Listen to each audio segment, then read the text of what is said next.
gambar. Kira-kira ada yang tahu ini gambar apa? Robot. Kira-kira robotnya lagi ngapain sih? Berpikir apa kira-kira? Ada yang tahu? Tidak. Iya, oke. Kalau tidak Ibu akan jelaskan. Ini lagi Ibu satu pertanyaan. Ini apa? HP. Apa kepanjangan dari HP? Handphone. Tahu artinya apa? Tahu. Apa? Hand artinya tangan. Iya, terus T handphone. artinya telepon. Berarti handphone adalah telepon genggam yang bisa dibawa kemana-mana.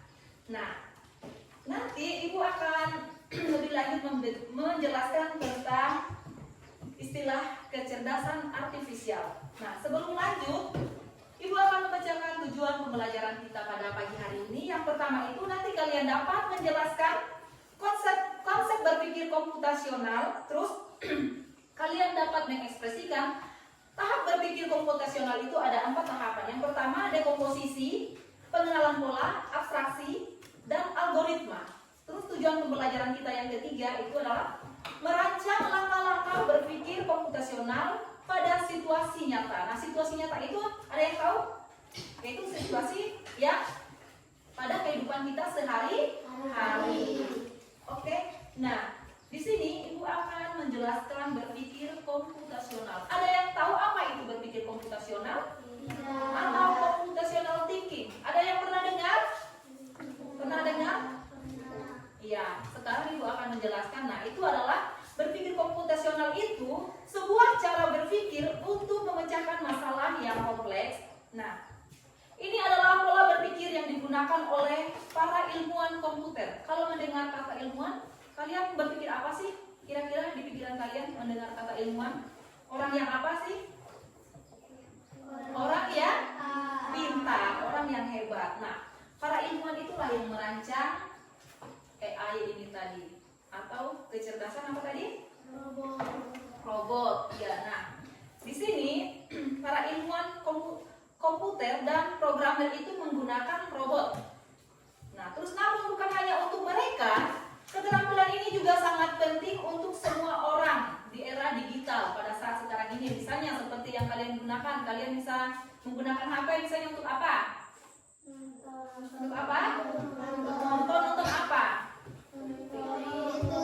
YouTube, apalagi? TikTok, apalagi? Game. Siapa yang sering main game? Game apa biasanya? Apalagi? Kalau kalian nonton YouTube itu di mana? Di tempat kita kan tidak ada sinyal. Bagaimana kalian bisa nontonnya ketika di rumah? Bagaimana? Download terlebih dahulu ketika di tempat sinyal atau di wifi ya. Nah, berpikir komputasional ini menjadi dasar bagi coding saat ini yang sedang Ibu ajarkan. Nah, berkaitan dengan kecerdasan artifisial. Karena ia membekali kita dengan fondasi logis yang diperlukan untuk memahami, merancang, dan berinteraksi dengan teknologi tersebut. Misalnya, mau hubungin kakaknya yang jauh itu kalian menggunakan teknologi, yaitu dengan apa? Apa? Ya, kalian nelpon menggunakan video call supaya bisa melihat kakaknya yang jauh.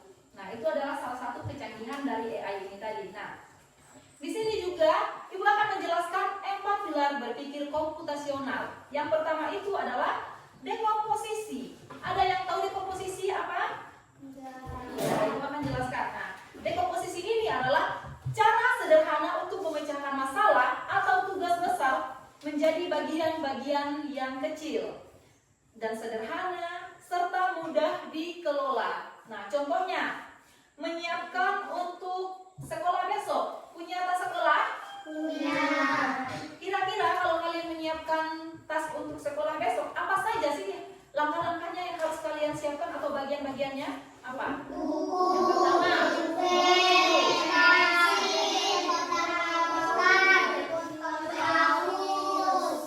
apa lagi? Ya.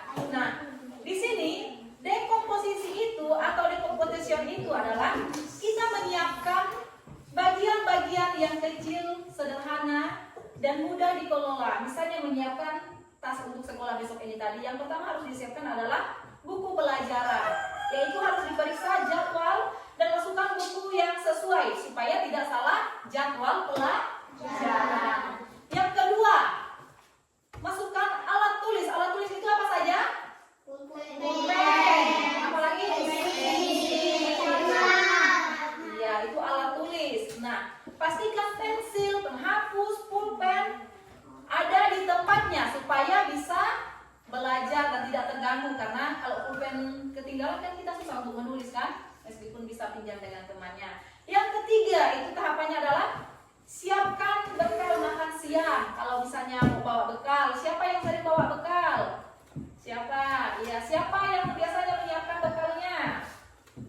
Siapa? Mama. Iya, nah, letakkan kotak bekal dan botol minuman ke dalam tas supaya tidak tertinggal. Yang keempat, ada yang tahu apa? Siapkan seragam sekolah. Nah, jika ada jadwal olahraga, pastikan seragam sudah dimasukkan di dalam tas supaya tidak tertinggal. Yang kelima, itu diperiksa lagi. Pastikan tidak ada yang tertinggal. Nah, itu adalah bagian-bagian dari dekomposisi. Yang kedua, itu adalah pengenalan pola.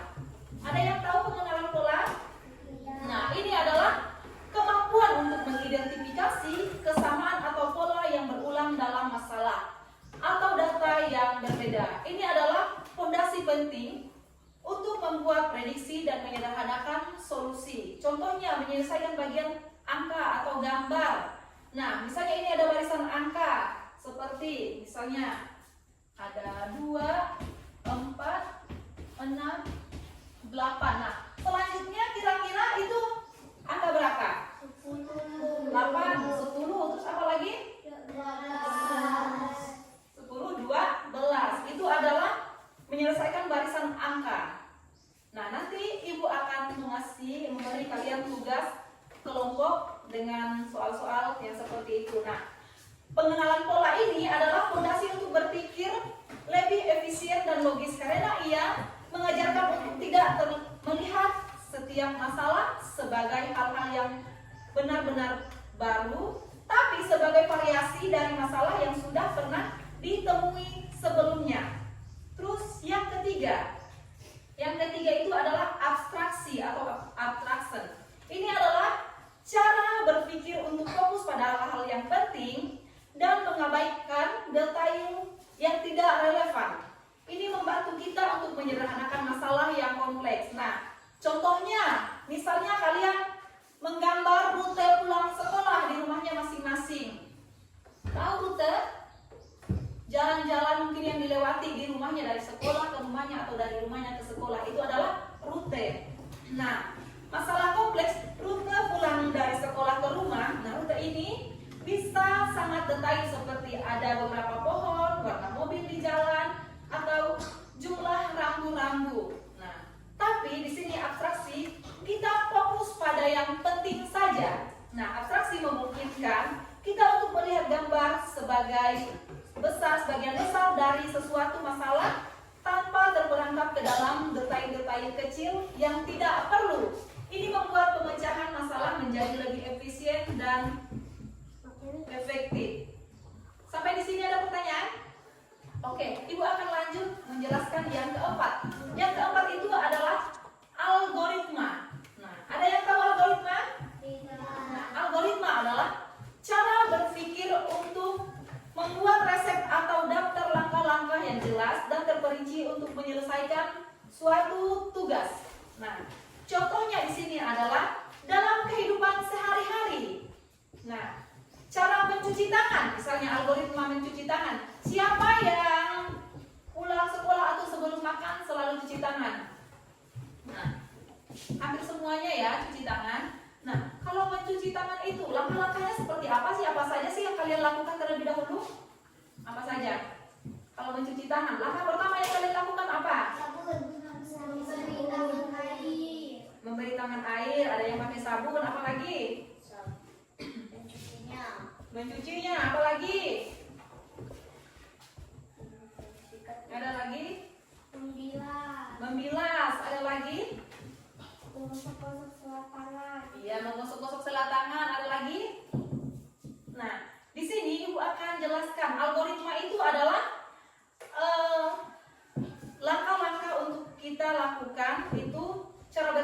membuat resep itu harus jelas dan harus terperinci. Misalnya di sini Ibu contohkan tadi cara mencuci tangan. Langkah yang pertama itu harus dilakukan adalah basahi tangan dengan air, benar nggak? Hidupkan keran, basahi tangan, terus habis itu ambil sabun secukupnya. Yang ketiga, ada apa lagi yang ketiga? Gosok kedua telapak tangan. Yang keempat apa? Gosok punggung tangan kanan dan kiri secara bergantian. Terus bersihkan sela-sela jari, terus bilas dengan air bersih. Kemudian tangan dikeringkan dengan lap atau tisu. Nah, itu adalah langkah-langkah sederhana. Itu adalah di algoritma. Sampai di sini ada pertanyaan? Tidak. Oke.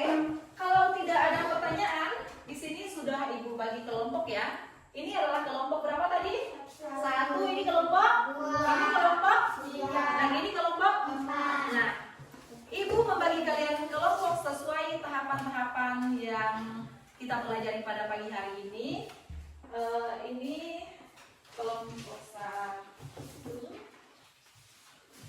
Dikerjakan bersama kelompoknya, kerjakan bersama-sama. Jangan lupa tulis nama kelompoknya ya. Sekarang kerjakan.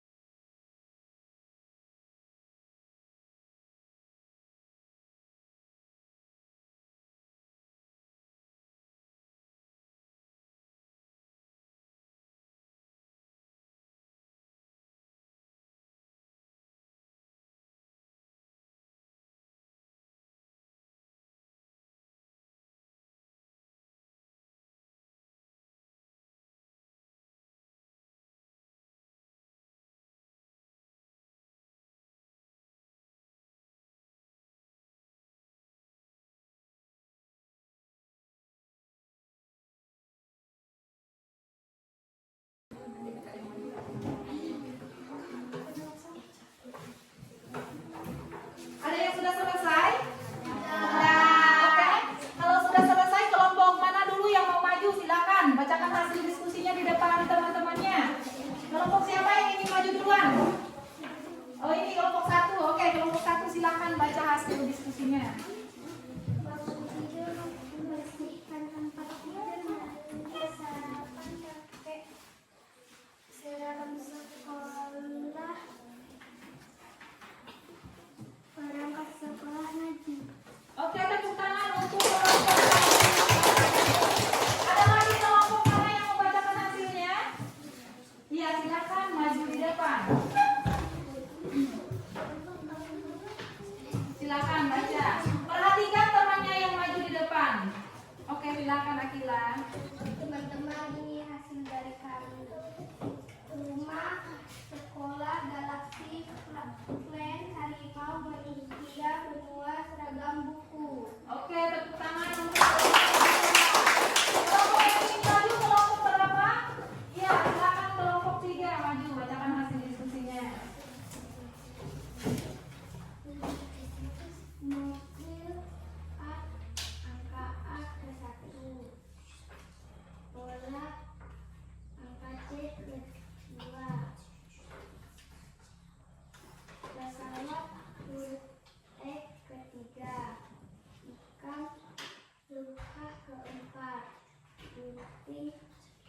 36. Nomor 3, 5, 10, 15, 20, 25, 30, 35, 40, 45, 50, 55, 60. Nomor 4, 6, 12, 18, 24, 30, 36, 42, 48, 54, 60, 56, 72. Nomor 5, 7, 14, 21, 28, 35, 42, 49, 56, 63, 70, 77, 84. Nomor 6, 8, 16, 24, 32, 40, 48, 56, 64, 72, 80, 88, 96. Nomor 7, 9, 18, 27, 36, 45, 54, 62, 71, 80, 89, 98, 107. Oke, tepuk tangan buat kelompok.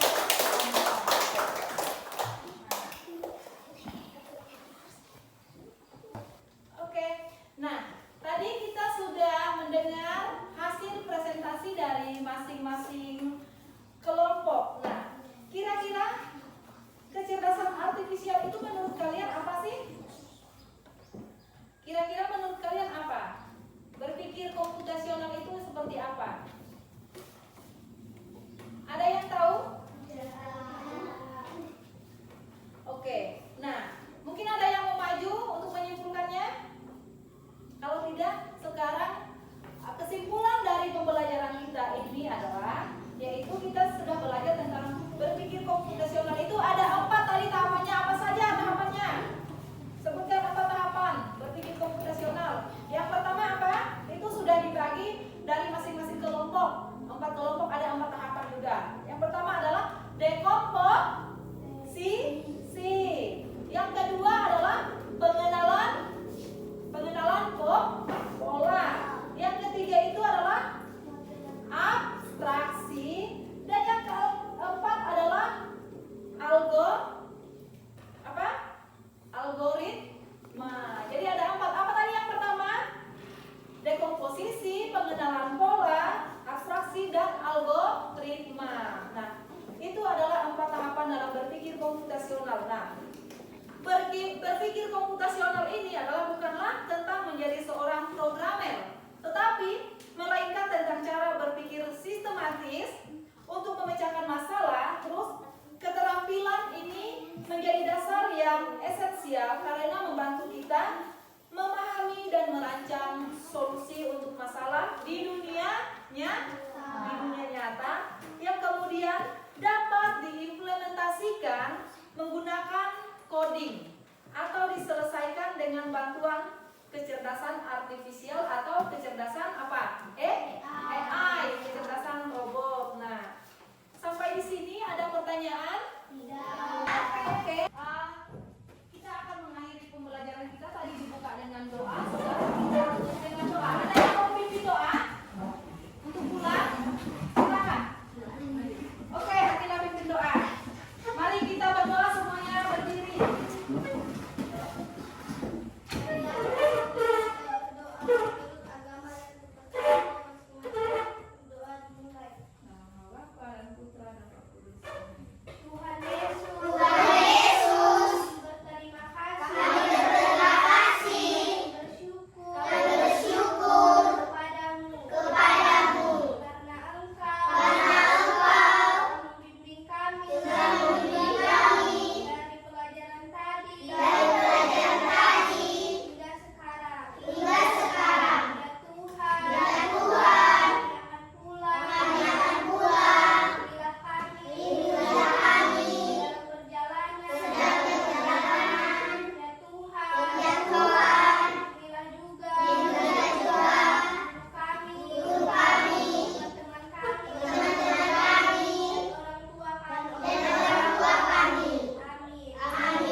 Iya.